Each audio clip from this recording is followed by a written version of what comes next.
ఓం సాయిరామ్. సమర్థ సద్గురు సాయినాథ్ మహారాజుకి జై. సాయి భక్తులందరికీ నమస్కారం అండి. మన బాబాగారి దయ వల్ల మనందరం బాగుండాలి, సంతోషంగా ఉండాలి అని చెప్పి మనస్ఫూర్తిగా కోరుకుంటూ ఈరోజుటి వీడియో స్టార్ట్ చేస్తున్నాను ఫ్రెండ్స్. ఇక ఈరోజు వీడియోలో మనం చూడబోయేది ఏంటి అంటే, తల్లి, నీ మనసులో ఉన్న వ్యక్తి చాలా బాధలో ఉన్నాడమ్మా. నీ గురించి బాగా ఆలోచిస్తున్నాడు. ఎందుకో ఏమిటో తెలుసుకో తల్లి. నా మీద భక్తితో ఈరోజు తప్పకుండా ఈ వీడియోని నువ్వు విని తీరాల్సిందే బిడ్డ అని చెప్పి బాబాగారు అయితే మన కోసం ఒక మంచి సందేశాన్ని తీసుకొచ్చేసారండి. ఆ సందేశం ఏంటి? ఆ సందేశం రూపంలో బాబాగారు మనతో ఏం చెప్పబోతున్నారో వినే ముందుగా ఈరోజు ఒక్కసారి మనకు బాగా తెలిసినటువంటి గురువుగారండి, మనకు తెలిసిన గురువుగారండి, షిరిడి సాయిబాబా ఆశీస్సులతో జ్యోతిష్యం చెప్తున్నారు గురూజీ సుబ్రహ్మణ్యం రాజు గారు, నెంబర్ 1 వశీకరణ స్పెషలిస్ట్. వీరి మొబైల్ నెంబర్ 9908224144. ఎలాంటి ప్రాబ్లం ఉన్నా సరే కేవలం ఫోన్ ద్వారా పూజలు చేసి పరిష్కరించేస్తారు. నేరుగా వెళ్లాల్సిన పని లేదు. పర్సనల్గా మీట్ అవ్వాల్సిన అవసరం కూడా లేదు. ఉన్న చోటనే కదలకుండా, మూడో కంటికి తెలియకుండా మీ మొండి సమస్యలను సైతం మీరు పరిష్కరించుకోవచ్చు. ప్రేమ, పెళ్లి, ఉద్యోగం, రాజకీయం, విదేశీ ప్రయాణం, ధనం నిలకడగా లేకపోవటం, భార్యాభర్తల మధ్య గొడవలు, ఆస్తి తగాదాలు, అప్పుల బాధలు, స్త్రీలు పురుషులు ఎటువంటి గుప్త సమస్యలున్నా సరే నెంబర్ 1 వశీకరణ స్పెషలిస్ట్. మీ మీద, మీ ఇంటి మీద చెడు ప్రయోగం జరిగినా, చేసి ఉన్నా కూడా నరదృష్టి, నరగోష్ట, సంతాన సమస్యలు, భార్యాభర్తల మధ్య, లవర్స్ మధ్య అనుమానాలున్నా, అపార్థాలున్నా, థర్డ్ పర్సన్ ఉన్నా సరే, అత్తాకోడళ్ళ మధ్య సఖ్యత లేకపోయినా ప్రతి ఒక్క ప్రాబ్లంకి చక్కటి సొల్యూషన్ ఇస్తున్నారండి. మీ వివరాలన్నీ కూడా సేఫ్ అండ్ సెక్యూర్గా ఉంచుతారు.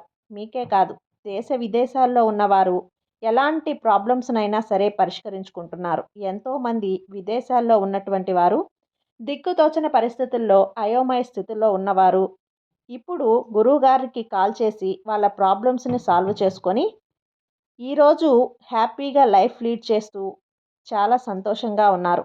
కాబట్టే స్క్రీన్ మీద ఉన్నటువంటి నెంబర్కి ఒకసారి కాల్ చేయండి. మీ ప్రాబ్లంని గురువుగారితో పంచుకోండి. ఖచ్చితంగా గురువుగారు మీ ప్రాబ్లంకి సొల్యూషన్ చూపిస్తారు.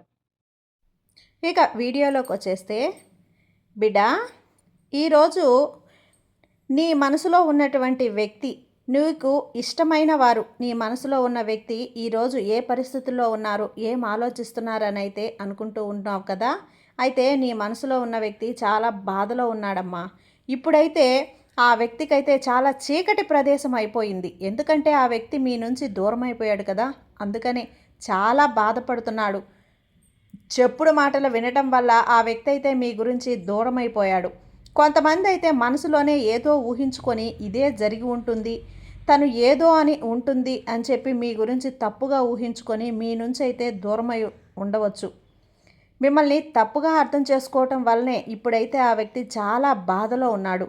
ఆ వ్యక్తి మీ నుండి దూరం అయ్యాక మీ గురించి ఆలోచించడం మొదలుపెట్టాడు. ఆ వ్యక్తి ఏమనుకుంటున్నాడు అంటే, నేను అనవసరంగా అపార్థం చేసుకొని దూరంగా వచ్చేసానా, లేదంటే మీ గురించి ఎవరైనా చెడుగా చెప్పి ఉంటారా కావచ్చు. కానీ ఆ వ్యక్తి అయితే, నేను బాగా వారు చెప్పిన మాటలు వినకుండా ఉండవలసింది, అయ్యో ఈరోజు నేను నా బంధాన్ని నేను దూరం చేసుకున్నానే అని, అనవసరంగా అపార్థం చేసుకున్నానే అని ఆ వ్యక్తి అయితే మిమ్మల్ని దూరం పెట్టిన తర్వాత చాలా అంటే చాలా బాధతో ఆలోచిస్తున్నాడు. అలాగే నీతో మాట్లాడాలి, నిన్ను కలవాలి, నీ నుండి ఒక కాల్ కానీ మెసేజ్ కానీ వస్తుందా అని, ఏంటి నా పరిస్థితి అని చాలా చాలా ఎదురు చూస్తున్నాడమ్మా. అలాగే తన మనసులో ఎంత బాధ ఉన్నా సరే ఆ వ్యక్తి పైకి ఏమాత్రం కూడా కనిపించనీయకుండా ముసుగు వేసుకొని మరీ దర్జాగా ధైర్యంగా ఉన్నట్లు కనిపిస్తున్నాడు.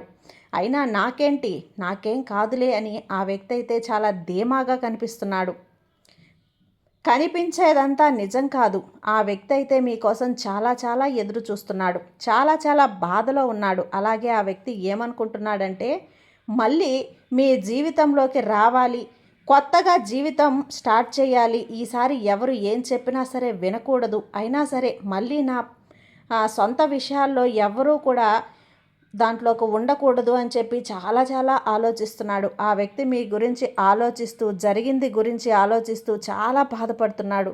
ఎక్కడ తప్పు చేశాను, అసలు తప్పు చేశానా లేదా అనవసరంగా చెప్పుడు మాటలు విన్నానా అని చెప్పి ఆలోచిస్తున్నాడు.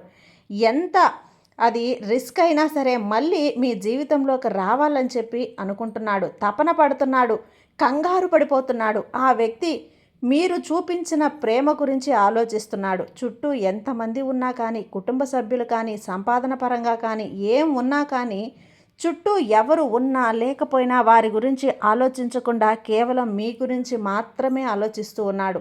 ప్రస్తుతానికైతే మీ మీదే చాలా గురిగా ఉన్నాడు తల్లి. ఎక్కువగా చూపించిన ప్రేమని చాలా ఎక్కువగా గుర్తు చేసుకుంటున్నాడు. ఒక మహారాణిలా చూసుకుంటున్నారు కదా వారిని. మీరు వారితో ఉంటే వారి జీవితం అనేది చాలా అద్భుతంగా ఆనందంగా ఉండేదంట. మీరు ఒక స్టార్ అని వారికి అర్థమైపోయింది.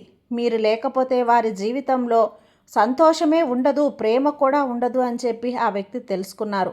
మిమ్మల్ని అయితే వాళ్ళు చాలా చాలా గుర్తు చేసుకున్నారు. అయితే మిమ్మల్ని, మీ ప్రేమని చాలా గుర్తు చేసుకుంటూ ప్రస్తుతానికైతే మిమ్మల్ని మోసం చేసి మీ జీవితం నుంచి వెళ్ళిపోయాను అని వారైతే చాలా బాధలో ఉన్నాడమ్మా. నా సొంత విషయాలలో నేను మోసం చేశాను, మళ్ళీ నా ముఖం ఎలా చూపించాలి, దగ్గరికి ఎలా వెళ్ళాలి అని ఆలోచిస్తున్నాడు. అయితే ఎలాగైనా మళ్ళీ మీ జీవితంలోకి రావాలని, మీతో కలిసి ఉండాలని అయితే చాలా గట్టిగా ప్రయత్నం చేస్తున్నాడు. కేవలం మీతో మాట్లాడితే కాదు, మీతో జీవితంలో నేను చాలా జీవితాంతం కూడా మీతో ఉండాలి, మీతో బంధాన్ని బలపరుచుకోవాలి అని వాళ్ళు ఎక్కువగా ఆలోచిస్తున్నారు. ఎంత త్వరగా వీలైతే అంత త్వరగా మీరు ఒక నిర్ణయాన్ని తీసుకోవాలి. దూరం చేసిన ఈ దూరాన్ని అయితే వాళ్ళు భరించలేకపోతున్నారమ్మా. మీ గురించి చాలా పాజిటివ్గా, అంటే చాలా అనుకూలంగా ఆలోచిస్తున్నాడు. ఇదంతా కూడా మీకు దూరం అవ్వటం వలన మీ విలువ ఏమిటో, మీ ప్రేమ ఏమిటో ఆ వ్యక్తికి బాగా తెలిసొచ్చింది. కాబట్టి మనిషి దగ్గరగా ఉన్నప్పుడు ప్రేమ విలువ అనేది తెలియదు. అదే దూరమైనప్పుడు బంధాల విలువ, ప్రేమ విలువ అనేది తెలుస్తుంది. ప్రేమను ఎప్పుడైతే దూరం చేసుకుంటే అప్పుడు ఆ వ్యక్తిలో తప్పకుండా మంచి మార్పు అనేది వస్తుంది. నిజంగా ఇప్పుడున్నటువంటి ఈ పరిస్థితులు, ఈ జనరేషన్లో అయితే నిజమైన ప్రేమను ఎవరూ కూడా గుర్తించడం లేదు.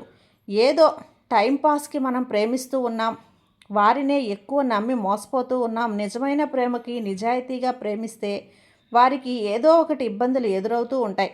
కానీ మనం నమ్ముకున్న మన సాయినాథుడు మనకంతా కూడా మంచే చేస్తాడు. మీ దూరమైన వ్యక్తి అయితే చాలా చాలా బాధలో ఉన్నాడు. తిరిగి రావాలి అనుకుంటున్నారు మీరు తన జీవితంలోకి. మీరు చూపించిన ప్రేమని, విలువని చాలా ఇంపార్టెంట్ అంతా గుర్తు తెచ్చుకొని ఎలాగైనా మీ వద్దకు రావాలి అని చెప్పి చాలా తొందరపడుతున్నాడు. ఆ వ్యక్తికి తెలపండి, మీరు చూపించిన ప్రేమ నిజాయితీ అయిన ప్రేమ, మీరు చూపించిన లాంటి ప్రేమ ప్రపంచంలో ఎక్కడా దొరకదని ఆ వ్యక్తి అయితే చాలా అర్థం చేసుకున్నాడమ్మా. ఇప్పటికైనా నిన్ను ఒక ఆకాశంలో మెరిసే నక్షత్రంలా అందుకోలేనేమో అని చెప్పి చాలా చాలా మదన పడిపోతున్నాడు. మిమ్మల్ని మోసం చేశాడని చెప్పి చాలా అయితే చాలా ఒక షేమ్గా ఫీల్ అవుతున్నాడు. తనని తాను చీకొట్టుకుంటున్నాడు, తనని చేదరించుకుంటున్నాడు. ఇంత పని చేశానా, ఇంత ఇతరుల మాటలు విని నేను ఈ విధంగా ప్రవర్తించానా అని తన జీవితం మీద తనకే ఒక చిరాకు అనేది వస్తుంది. తన చిరాకుని, తన కోపాన్ని, తన అసహనాన్ని వీటన్నింటినీ కూడా చూపించి నా దగ్గర వేడుకుంటున్నాడమ్మా. కాబట్టి నువ్వు ఇప్పటికైనా ఒక్క సమాధానం అనేది అతనికి పంపించు. ఆ సమాధానంతో తన జీవితంలో వెలకట్టలేని బహుమతిలా తనకి ఈరోజైతే ఒక ఆనందం అనేది వస్తుంది. తనకి ఒక సంకేతం అనేది పంపించు. తన జీవితంలోకి మళ్ళీ నువ్వు తిరిగి వస్తావు అనే ఒక ఆనందకరమైన సంకేతాన్ని పంపించావు అంటే తన జీవితం నిలబడిపోతుంది. తన జీవితం నీ కోసమే బ్రతుకుతున్నాను, నువ్వు లేకపోతే ఇక నా జీవితమే లేదు అన్నంతగా తను మారిపోయాడమ్మా. కాబట్టి తను క్షమాపణ కోరుకుంటున్నాడు. తన తప్పు తాను తెలుసుకున్నప్పుడు అంతకంటే క్షమాభిక్ష ఇంకేముంటుంది చెప్పు. ఇకనైనా సరే తనని నీ జీవితంలోకి ఆహ్వానించు. నీ జీవితం, తన జీవితం చాలా ఆనందంగా ఉండేలా నీ బాబాని నేను ఆశీర్వదిస్తున్నాను. నీ బాబా చెప్పింది నువ్వు చేస్తావు కదా. నీ బాబా మాట నమ్ము తల్లి, ధైర్యంగా ఉండు, నమ్మకం ఉంచు. తన మాట నమ్మి నీ జీవితాన్ని ఆనందంగా ఉంచుకో. నీ బాబా ఏది కూడా నీ మంచి కోసమే కదా చెబుతాను. నీ బిడ్డలతో, నీ భాగస్వామితో నువ్వు సంతోషంగా చాలా ఆనందంగా ఉండాలనేదే నా ఆశ. నీ బాబా మీద నమ్మకం ఉంచమ్మా, నీకంతా మంచే జరుగుతుంది. నీ సాయి నీకు తోడుండగా నీకు భయం ఎందుకు చెప్పు. సర్వేజన సుఖినో భవంతు. జై సాయిరామ్.